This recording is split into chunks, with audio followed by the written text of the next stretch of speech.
사무엘상 6장 1절에서 15절까지 말씀입니다. 사무엘상 6장 1절에서 15절까지 말씀입니다.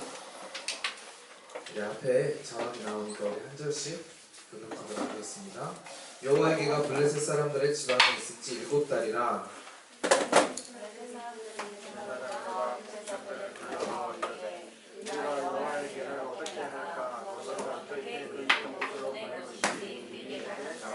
그들이 이르되 이스라엘 신의 개를 보내려거든 거저 보내지 말고 그에게 속건제를 드려야 할지니라. 그리하면 병도 낫고 그의 손을 너희에게서 옮기지 아니하는 이유도 알리라 하니 그들이 이르되 무엇으로 그에게 드릴 속건제를 삼으라니 이르되 블레셋 사람에게 수유대로 금독종 5과 금주리 5마리라 하니 그러므로 너희는 너희의 독한 종기의 형상과 땅을 해롭게 하는 쥐의 형상을 만들어 이스라엘 신비의 영광을 돌리라. 그러고 그의 손을 너희와 너희의 신들과 너희 땅에서 가볍게 하실까 하노라. 애굽인가 바로가 그들의 마음을 완악하게 하는 것 같이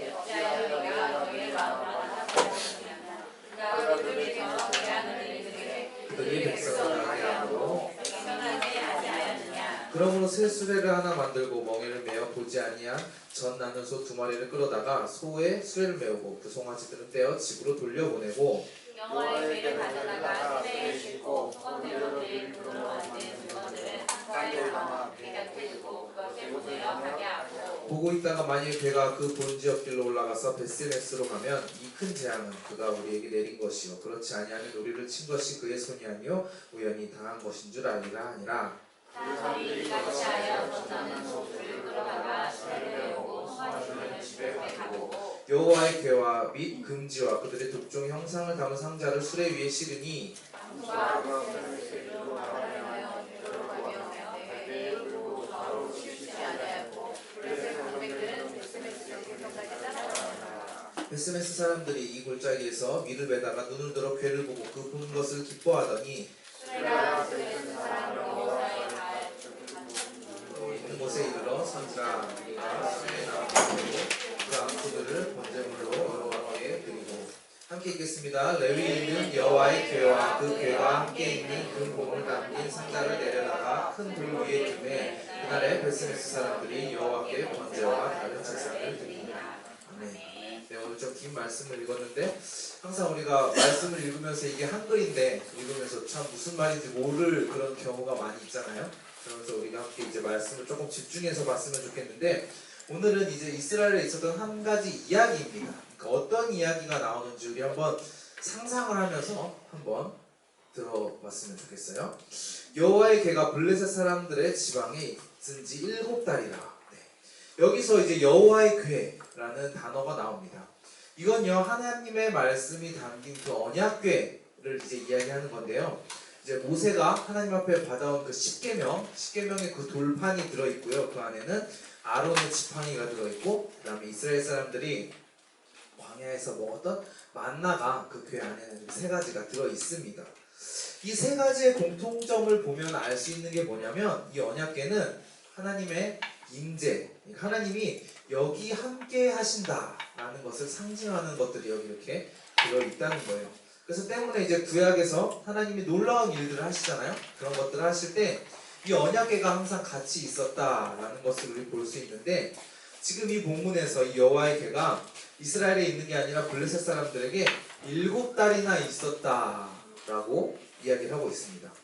블레셋 사람들은요 당시에 이스라엘 사람들의 그 옆에 있는 나라였는데 적나라였어요. 그러니까 상대 나라였는데 이방 민족이었습니다. 근데 왜 이방 민족에 이스라엘의 적군인데 얘네한테 하나님의 궤가 있었냐면 이제 앞에 이 말씀 앞에 이제 전쟁이 있었습니다. 전쟁이 있었는데 블레셋이랑 이스라엘 사람들이 싸웠어요. 싸워가지고 블레셋이 이겨가지고 이제 제사장의 아들 둘은 막 이제 전쟁에서 죽기도 하고 이제 대제사장인 엘리는 이제 그 소식을 듣고 충격을 먹어가지고 나무가 아니고 그 의자에서 떨어져서 이제 목이 부러져서 죽고 이제 그런 이야기가 나타납니다. 결국에 블레셋이 이제 이스라엘에서 전쟁을 이기고 그 하나님의 언약궤를 빼앗아 갔다는 것입니다. 이게 우리나라의 외규장각의궤 도서들이라고 해요. 네, 이게 역사적으로 이제 우리나라에 있는 문화재 가치가 있는 것들인데 우리나라가 역사가 우리가 이제 아마 역사 시간에 배웠는지 모르겠는데 다른 나라에 우리나라가 침략을 많이 당했어요. 그래서 우리가 혹시 병인양요라고 들어봤는지 모르겠는데 그때 프랑스에서 이제 우리나라 것들을 이제 뺏어갔습니다. 뺏어가가지고 이게 우리나라의 문화재인데 프랑스의 이제 국립박물관에 있었던 것들이에요. 근데 이제 최근에 몇 년 전에 145년 만에 뺏긴 지 145년 만에 이제 우리나라로 어렵게 돌아왔는데 이렇게 이제 이스라엘이 이제 뺏긴 거예요. 블레셋한테 자기 하나님의 궤를 블레셋한테 뺏겨가지고 그 하나님의 언약궤를 뺏긴 상태에서 이제 블레셋에게 일어나는 일들을 오늘은 성경에서 기록하고 있다는 것입니다. 우리 성경 말씀 2절 한번 읽어보겠습니다. 시작. 블레셋 사람들이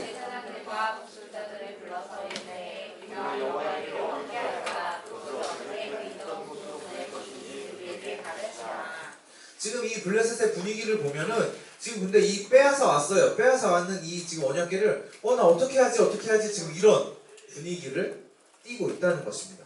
여러분 혹시 뭐 이런 게임 본 적 있어요? 폭탄 돌리기 게임 뭐 이렇게 이야기를 하기도 하는데 예를 들어서 1분의 시간이 있어요. 근데 게임이 진행되고 자기 순서가 지나면 그 폭탄을 옆 사람에게 넘겨줍니다. 그리고 또 그 사람이 끝나면 넘겨서 폭탄을 이렇게 계속 돌리다가 1분이 딱 지났을 때 이제 그 폭탄이 들고 있을 때 뻥 터지면 이 사람이 이제 벌칙을 걸리게 되는 이제 그런 게임인데요.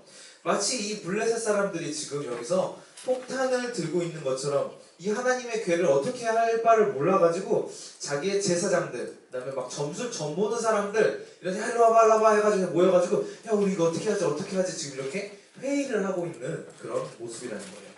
자 그러면 무슨 일이 있었으니까 이렇게 회의를 하겠죠? 근데 그 앞장의 5장의 말씀을 보면 2절 3절 한번 읽어보겠습니다. 시작. 블레셋 사람들이 하나님의 궤를 가지고 다곤의 신전에 들어가서 다곤 곁에 두었더니 아스돗 사람들이 다곤이 여호와의 궤 앞에 엎드려져 그 얼굴이 땅에 닿았는지라 그들이 다곤을 일으켜 다시 자리에 세웠더니 네.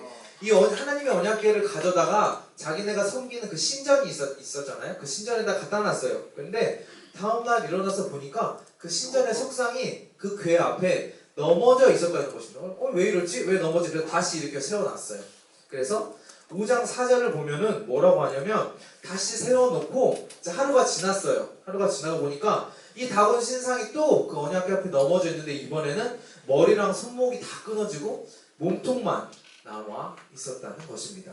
그러니까 블레셋 사람들 이걸 보고 뭔가 엄청 무서웠을 거예요. 이거 뭐지? 왜 이래 뭐 귀신이야 막 이렇게 하면서 막 무서웠겠죠? 근데 여기서 끝이 아닙니다. 이 다음에 보면 뭐라고 나오냐면 그 블레셋에게 전염병이 돌게 합니다. 전염병이 돌게 해가지고 그 지방이 이제 막 난리가 나게 된 거예요. 그러니까 사람들이 야 이 교회 저주받은 게 아니냐 이 교회 치워라 막 이러면서 이제 이런 분위기가 그 블레셋 안에서 나타나게 되었다는 거예요.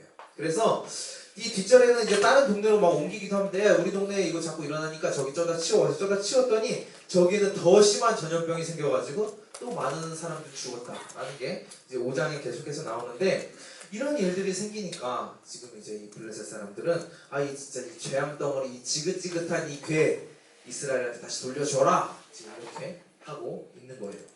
아까 처음에 제가 이야기할 때 이 하나님의 궤 언약궤는 하나님의 임재 하나님이 함께 하신다라는 것을 상징한다고 이야기를 했어요. 여러분 하나님이랑 함께 하는 게 좋은 걸까요? 나쁜 걸까요?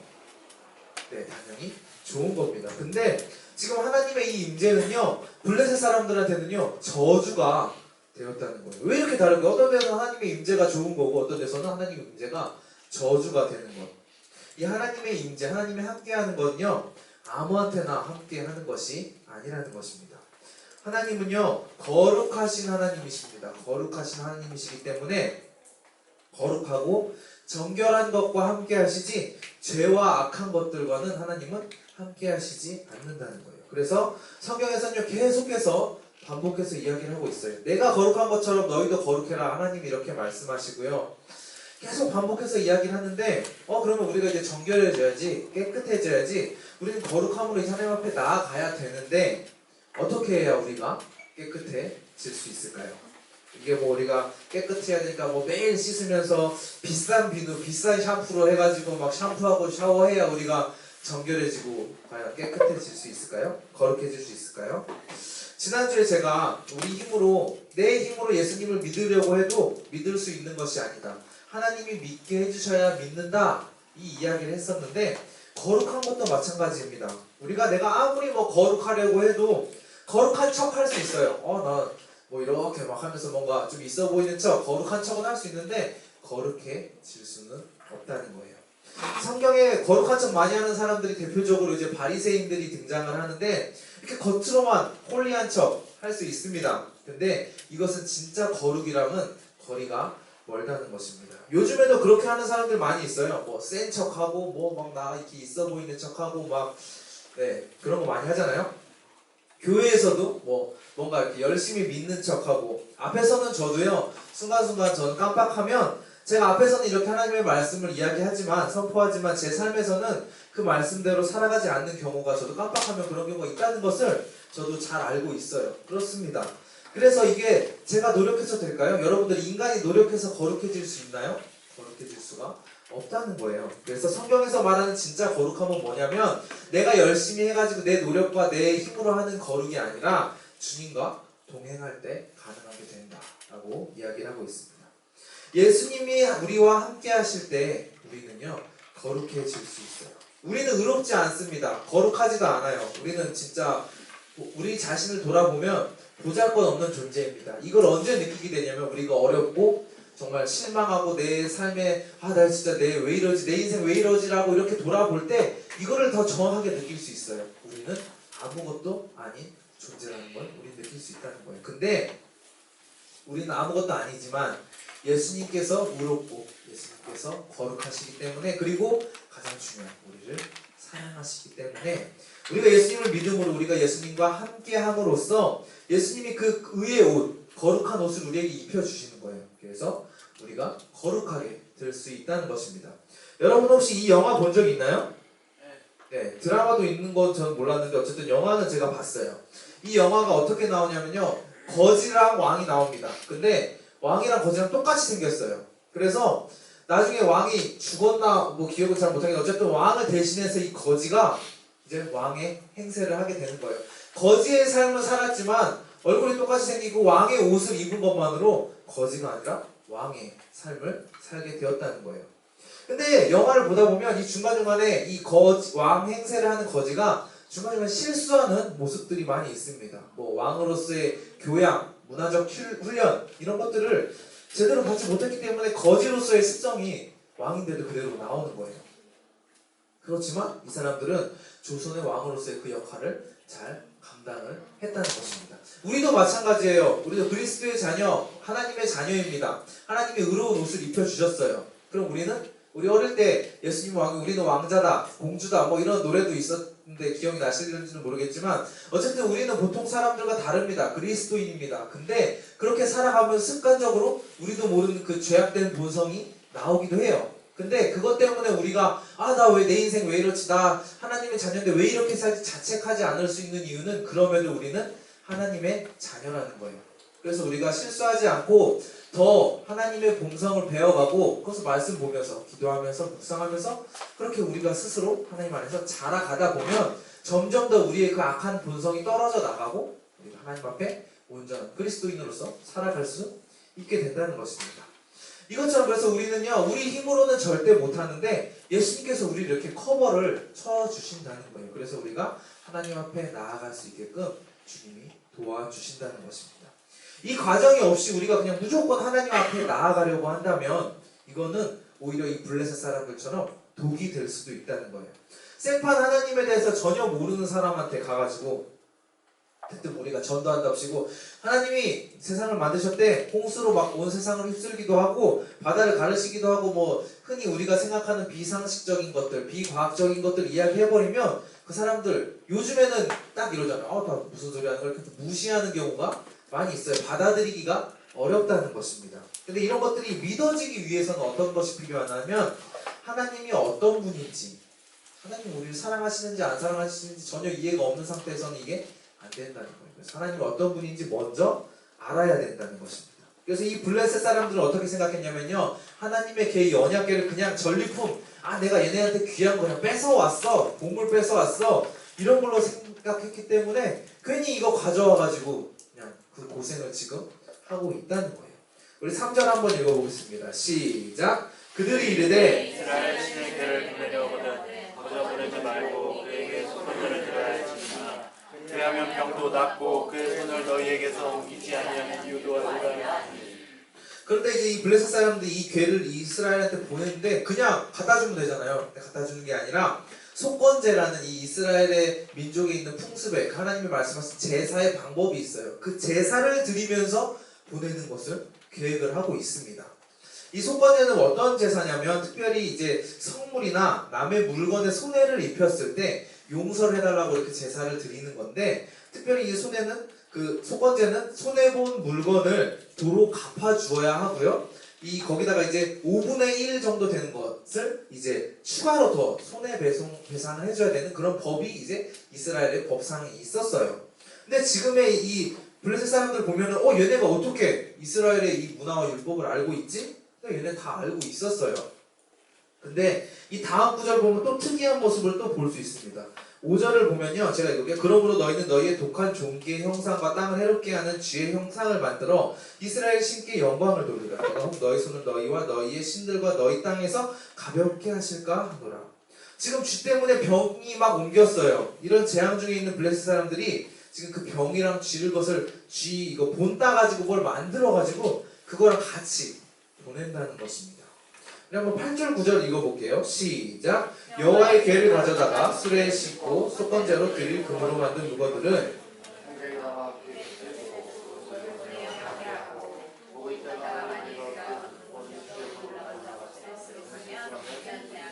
우리에게 친 것이 아니요 그렇지 아니하면 우리를 친 것이 그의 손이 아니요 우리를 당한 것인 줄 알리라. 근데 지금 한번 스토리가 어떻게 되는지 보세요. 지금 블레셋 사람들이 하나님의 궤를 가져왔다가 막 지금 혼났어요. 막 무슨 일이 나가지고 이걸 지금 어떻게 처리할까 하다가 제사의 방식으로 해가지고 지금 이걸 처리하려고 하는데, 지금 뭘 하냐면 이 문제를 일으키는 하나님의 언약궤랑 그 쥐의 모습을 본다는 거랑 해가지고 수레에 실어가지고 소한테 이렇게 끌고, 사람이 이렇게 몰고 가는 게 아니라 소한테 그냥 알아서 가라 이렇게 지금 보내는 거예요. 그래가지고 이 소가 이스라엘 동네가 요 앞에 있는데 직진으로 똑바로 가면 이건 하나님이 우리를 벌하신 거구나 이렇게 이해를 할 거고, 만약에 소가 이렇게 가다 여기 풀 맛있는 거 있네, 풀 뜯어먹고 저기 뜯어먹고 하다가 옆으로 이렇게 세면 이거 재앙 일어난 거 이거 우연이구나 이렇게 이해하겠다 라고 지금 얘네가 이야기를 하는 것입니다. 여러분은 찍는 거 잘해요? 찍는 거. 제가 옛날에 시험 많이 볼 때는요, 모르는 거 있을 때 이런 통계 분석에 따라서 사진처럼 문제 보기가 1번에서 5번에 있으면 4번을 많이 찍어라 이런 얘기를 저는 되게 많이 들었어요. 그래가지고 근데 이런 4번으로 찍으라고 했다고 여러분 시험 보는데 그래 전도사님이 4번 찍으라고 했어? 그럼 나 공부 안 하고 4번 찍어야지 하고 시험들 4번만 다 찍었어요. 그럼 몇 점 나오냐면 21%니까요 21점 나옵니다. 네, 당연히 찍기 연습을 하면 안 돼요. 우리는 공부를 해야 되는 게 당연한데, 지금 이 블레셋 사람들은 어떻게 하고 있냐면 자기네 지금 전염병 나고 사람들 죽어가고 있는 이런 상황에서 지금 찍기를 하고 있다는 거예요. 소가 만약 일로 가면 이거고 절로 가면 땡이야 약간 이런 것을 지금 하고 있다는 거예요. 그럼 과연 그 소는 똑바로 이스라엘 사람들한테 갔을까요? 아니면 자기 마음대로 길을 갔는지 한번 말씀을 보겠습니다. 12절 13절 암소가 벳세메스 길로 바로 행하며 대로로 가며 갈 때에 울고 좌우로 치우치지 아니하였고 블레셋 방백들은 벳세메스 경계선까지 따라가니라. 벳세메스 사람들이 골짜기에서 밀을 베다가 눈을 들어 궤를 보고 그 본 것을 기뻐하더니. 네, 결국에 이 손요 똑바로 갔어요. 일자로 쭉 가서 이스라엘 사람의 그 땅까지 가게 됩니다. 그리고 이스라엘 사람들은 그냥 일을 하고 있다가 갑자기 하나님의 언약궤가 뿅 나타난 거예요. 그래가지고 와 갑자기 이게 웬 행운이야 이러면서 기뻐했다라고 성경은 이야기합니다. 여기서 이 상황을 우리 쭉 봤잖아요. 보면서 어떤 사람도 소가 우연히 직진해서 정말 이스라엘 사람한테 간 게 아닐까 이렇게 생각할 수도 있습니다. 충분히 그럴 수도 있어요. 근데 우리 한번 이렇게 생각을 해봅시다. 여러분이 만약에 하나님이에요. 여러분이 하나님이라면 그 소를 직진으로 가게 하시겠어요? 아니면은 그냥 옆으로 딴 데로 가게 하시겠어요? 제가 만약에 하나님이라면 저는요 직진으로 가라라고 할 것 같아요. 왜냐하면 그렇게 함으로써 하나님이 진짜 살아계시다는 것을 나타낼 수 있기 때문입니다. 근데 우리도 이런 걸 해볼 수 있을 거예요. 만약에 제가 여기서 동전을 딱 던졌어요. 동전을 딱 던져가지고 앞이 나오면 하나님이 계시는 거고요. 뒤가 나오면 하나님이 없는 거예요. 자, 갑니다 하고 딱 던져가지고 딱 잡았어요. 근데 뒤가 나왔어요. 그럼 하나님은 안 계실까요? 우리의 생각이 그럼 이러면 되죠. 하나님 진짜 계시면요 앞이 나오게 하면 되잖아요. 10번 던져도 하나님 전지전능하시니까 앞이 나오게 하실 수 있잖아요. 이렇게 생각할 수 있을 거예요.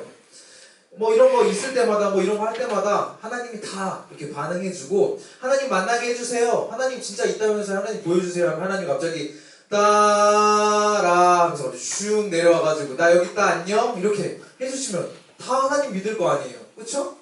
근데 뭐 이렇게 환상 속에서 볼 수 있고 뭐 그럴 수 있지만 거의 대부분 그렇지는 않다는 거예요. 그럼 이 말씀 속의 소는 과연 어떻게 된 걸까요? 우리 말씀 한번 더 읽어보겠습니다. 14절 시작. 수레가 베스메스 사람 여호수아의 밝은 돌 세우신 곳에 이르러 선지자 우리가 수레의 나무를 패고 그 암소들을 번제물로 여호와께 드리고. 여기서 우리가 볼 것은 이스라엘 사람들의 반응입니다. 언약궤가 딱 왔을 때 이 사람들은 되게 기뻐했어요. 그리고 바로 그 하나님의 언약궤를 보고 하나님 앞에 제사를 드렸습니다.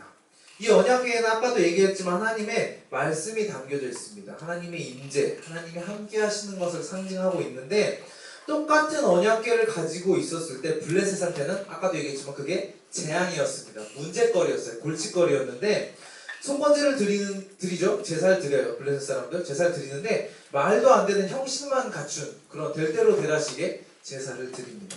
근데 이스라엘에 왔을 때는요 이게 축복이고 기쁨이었어요. 그래서 번제 제사를 또 드리는데 기쁨으로 하나님 앞에 그 15절 아까 우리 말씀 뒤에 보면 그 뒤에도 많은 제물을 하나님 앞에 기쁨으로 드렸다는 것입니다. 여기서 제사는요 지금으로 따지면요 예배입니다. 이 하나님 앞에 제물을 태워서 드렸던 제사는 오늘날 지금의 이런 형식으로 우리가 간소화되어서 예배로 이렇게 드려지게 되었다는 거예요. 지금은 물론 소나 양 같은 이런 제물을 태워버리지는 않죠. 제가 여기다가 소 한 마리 잡아다가 자 여러분들 기도하세요 이래가지고 불 붙여가지고 여기서 막 태우고 이러면 막 불나가지고 소방서에서 막 난리 나고 막 그러겠죠? 이렇게 소나 양을 태우는 예배를 드리지 않아요. 지금은요 어떻게 예배를 드리냐면요 우리의 마음을 하나님께 드리는 예배라는 것입니다. 그렇다고 해가지고 하나님 우리의 마음을 뺏어가가지고 우리 막 정신 조종해가지고 막 세뇌당하고 그러는 게 아니에요. 그런 게 아니라 우리가 우리의 온 마음을 다해서 하나님 앞에 드리는 예배를 하나님께서는 받으신다는 것입니다. 그때도 그렇고 지금도 그렇지만 블레셋 사람들처럼 형식적으로 그냥 때우는 예배도 있습니다. 그리고 이 이스라엘 사람들처럼 기쁨으로 드리는 예배도 있습니다. 우리는 어떤 예배를 드려야 하냐고 물어본다면 당연히 이 기쁨의 예배를 드려야 한다고 할 거예요.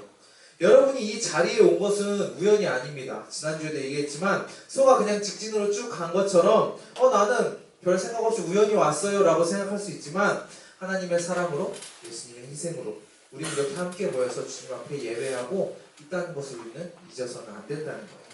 하나님께서는 우리를 사랑하십니다. 사랑하셔서 단 하나밖에 없는 예수님을 이 땅에 보내주셨어요. 신이신 하나님이 이 땅에 이렇게 오셨다는 건데 왔다가 신이잖아요. 하나님이 신이니까 와서 내가 여기서 짱이야. 인간계 내가 한번 이 동네 내가 쓸어야 되겠다 해가지고 왕이 돼가지고 막 다 무찌르고 발 앞에 엎드리게 하고 막 편하게 지내다가 예수님이 그렇게 가신 게 아니라 제자들을 가르치시고 복음을 선포하시고 때로는 어려운 사람들을 도우시고 그리고 때가 되어서 우리의 죄를 대신해서 십자가에 달려서 그렇게 돌아가셨다는 거예요. 마치 우리의 죄를 용서해달라고 우리가 제물을 드리고 이렇게 제사를 드렸던 것처럼 신이신 예수님 스스로가 우리의 죄를 위해서 직접 제물이 되셨다는 거예요. 그래서 그렇게 고난 받으시고 십자가에 달려서 죽으셨습니다. 자 그럼 그래서 끝! 죽었어요. 끝! 이랬으면 우리가 참 우울할 텐데 예수님께서는 부활을 하셨어요. 그래서 이 부활의 복음을 믿는 우리 모두에게 구원이라는 것, 하나님의 자녀가 된다는 것, 이것을 선물로 준다. 이것을 성경의 말씀으로 정확히 약속하고 계신다는 것입니다. 이 이야기를 만약에 여러분들이 혹시 처음 듣는 사람이 있다면 이렇게 생각할 거예요. 아니 하나님, 세상을 뭐 만들었다면서요. 전지전능하다면서요. 뭐하러 굳이 와가지고 여기서 쌩 고생해가지고 그렇게 고난받으시면서 그래. 하나님 그냥 야 너네 죄 없다 이렇게 퉁치면 되잖아요. 뭐 이렇게 생각할 수도 있을 거예요. 근데 그 이유는 딱 하나예요. 하나님이 왜 그렇게까지 하시냐면 우리를 사랑하시기 때문입니다. 우리는요 기브앤테이크가 되게 익숙해요. 우리가 뭔가 하나님이 난 한 것도 안 했는데 하나님이 나한테 왜 이렇게 하지? 다 이유가 있을 거야 생각을 할 겁니다. 근데 하나님께서 우리에게 원하시는 거 있어요. 있습니다. 그런데 원하는 게 뭐냐면요. 돈 많이 내라 이런 거 아니고요. 노예로 부려먹겠다. 야 너네 노예로 나 따라와 이런 것도 아니고요. 하나님이 우리를 사랑하시는 것처럼 우리가 하나님을 사랑하라는 것입니다. 사랑하니까 하나님께서 우리와 함께 있고 싶어 하신다는 거예요. 여러분 남자친구 여자친구 뭐 이렇게 사귀어 보면 만약에 남자친구 여자친구한테 나 너무 좋아 우리 같이 만나자 데이트하자 막 이러고 사랑해 막 이러는데 막 쌩까요. 아는 척도 안 해. 뭐야 막 이래. 이러면요 당연히 상처받겠죠? 네. 이것처럼 하나님이 우리를 사랑하신 것처럼 우리가 하나님을 무시하는 게 아니라 우리도 하나님을 사랑하는 것 이걸 하나님께서는 원하신다는 거예요. 그래서 이 예배도 우리가 하나님과 함께 만나는 시간입니다. 함께 있는 시간이기 때문에 대충 하는 것이 아니라 우리가 마음을 다해서 예배를 해야 된다는 거예요. 남자친구 여자친구 이렇게 만났어요. 데이트를 하고 있는데 자기야 우리 밥 먹자 우리 뭐하고 놀까? 막 이랬어요. 근데 귀찮아. 아직도 우리 데이트 안 끝났어? 너 아직도 집에 안 갔냐? 막 이렇게 이러면 헤어지기 딱 좋습니다. 그냥 바로 야 우리 헤어져 이렇게 돼요. 우리가 하나님이랑 만나는 이 시간에 대충 그냥 내 마음대로 나 하고 싶은 대로 예배하는 것이 아니라 하나님이 기뻐하시는 예배를 드려야 돼요. 우리도 기뻐하고 하나님도 기뻐하고 같이 기뻐야지. 나는 이 시간이 너무 고통스럽다. 언제 끝나나. 그러면 하나님의 마음이 아프실 거라는 거예요. 이 예배도 그냥 주일날 한 번 교회에서 드리는 예배가 아니라 매일의 삶 가운데 우리가 또 말씀도 볼 수 있고요. 기도도 할 수 있고요. 그냥 하다가 길 가다가도 언제든지 기도할 수 있잖아요. 속으로. 네. 이렇게 하나님의 뜻을 알고 우리가 하나님이 나에게 뭘 원하시는지 알아가면서 살아가는 것, 하나님과 동행하면서 살아가는 것, 이것이 우리에게 기쁨이 되어야 되고 하나님께서는 이것을 원하신다는 거예요. 하나님이 주신 이 시간 우리 모두가 기쁨으로 하나님을 예배하는 저와 여러분 되시길 소원합니다. 그러면 여러분 힘드시죠? 네, 말씀을 마치겠습니다. 다 끝났습니다, 여러분. 네, 이제 찬양할 건데요. 하나님은요 우리를 사랑하세요. 여러분 이것만 하나만 잊지 않았으면 좋겠습니다. 어떤 상황에서 하나님은 우리를 사랑하시고요. 그 사랑을 위해서 이 땅에 오셨고 우리를 위해서 이렇게 고난받으시고 힘드시고 그렇게 가셨는데 그 이유가 뭐냐면 우리도 하나님을 사랑하기를 원하신다는 거예요. 그리고 그 사랑을 우리가 예배를 올려드리고 말씀과 기도와 하나님 이렇게 교제하는 것을 원하신다는 거예요. 그냥 하나님 혼자 이렇게 우리 좋다고 매달리는 게 아니라 우리도 같이 거기에 반응하는 것. 이것이 바로 기쁨의 예배라는 것입니다. 하나님은 우리를 사랑하시고요. 우리를 예배자로 부르셨습니다. 우리는 그렇기 때문에 이 예배자답게 살아야 한다는 것입니다. 그래서 우리가 지금 이 시간만이라도 우리가 이 찬양의 가사처럼 우리는 예배자임을 고백하면서 살아가시는 저와 여러분 되시길 소원합니다.